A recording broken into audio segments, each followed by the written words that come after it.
Good morning everyone. It's a cold early Saturday morning.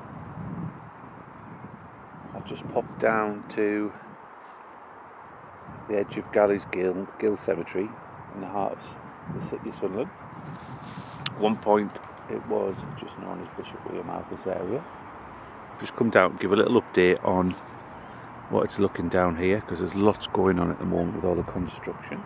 There's still wildlife here, because I've just seen a rabbit run away when I walked over here.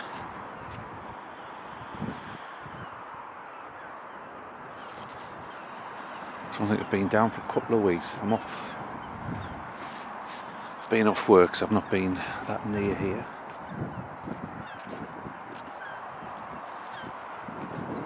You can see the ice on the decking. It is a great spot down here if you want to take in all the changes of the centre of Sunderland. Even nicer on a sunny day, because there is going to be a small park over here. Apologies if there's any sound in the background off the wind. I forgot to bring my blue tack to stick the mufflers on the camera.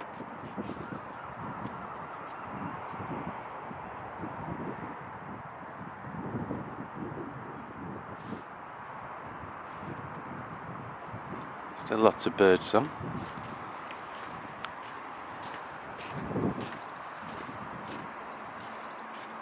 As you can see, because the sun's just popping up over there, that is the new INFIRMARY. From where the camera's pointing there to that building which is under construction, and its grounds all along the edge of that white fence up to pretty much where Silksworth Road is. So it's quite a large site. It's going to have a prominent position and part of the skyline.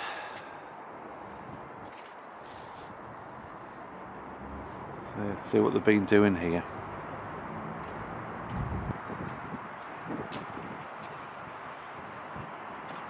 Still looks like it's lots of landscaping going on. They're not actually digging down, they're actually just moving earth around, because this section that we're looking at here, where the ponds are, that is going, I think it's called the Southern Gateway. So this is basically going to be a small park which starts off the journey into GALLEY'S GILL. If anybody didn't know, GALLEY'S GILL is sort of this area down here, down towards the river. You can see there's a gill bridge just across the ravine, and then in the background on the other side of the river you can just see the Stadium of Light. And then the bit next to this INFIRMARY, the back of what was the old cemetery area, that's going to be some sort of urban garden. But back in the day, down there was lots of activity going on, as there was the lambton drops and the Hetton staiths. So basically lots of coal used to come in from the coal fields via wagonways originally, and then like railways, and there's some tunnels down there, and then it would be put onto ships to be taken off around the UK or around the world.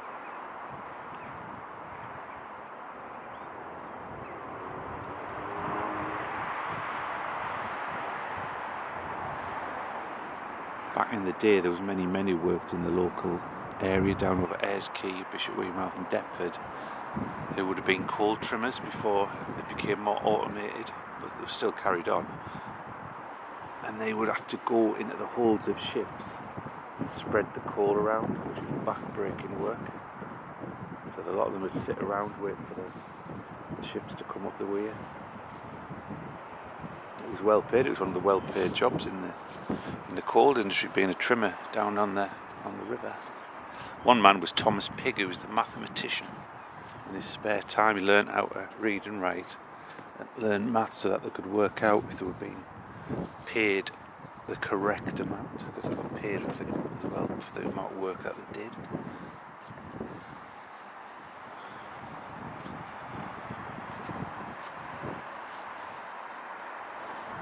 So this was the GILL Cemetery, which I've mentioned many times before.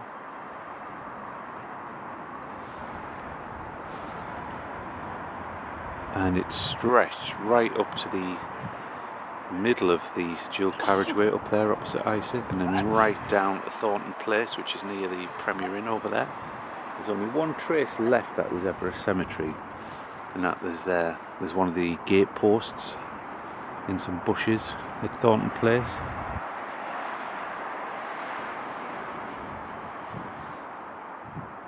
But if anybody hasn't seen any of my previous videos, between 1839 and 1856, this was the main burial ground or cemetery for Bishop Wearmouth, which is the area around the centre of Sunderland and to the west of the city centre. Thousands of people were laid to rest here in that period.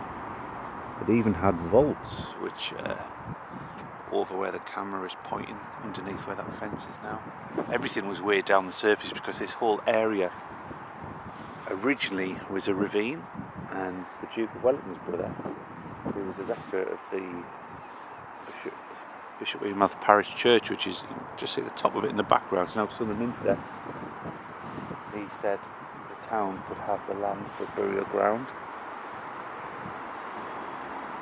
but over the years, due to neglect, lack of care, vandalism and so on, it was eventually filled quite high up. There's a stream which runs through the middle of here, it's well underneath the surface now. It was quite picturesque back in the early 1800s, 1700s, and that's the burn which comes from Burn Park, and before that Barnes Park and up towards the Grindon area. That's the one which goes into here and comes out in the weir. It's been culverted for, I think, end of the 1700s or early 1800s. But there's some of the heavy machinery. You can see in the near the pond there where there's like you can see like the layers of the surface down through the earth. You can see loads of rubble and bricks, because it was, lots of stuff was dumped here over the years to raise the level. And if anybody doesn't know, the final headstones that had been here, there was a few left against that wall. They were buried in April last year forever, next to the INFIRMARY.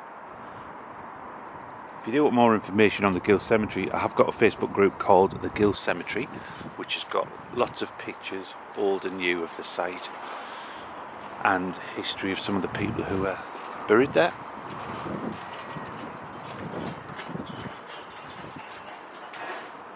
As you can see, look at the frost on there.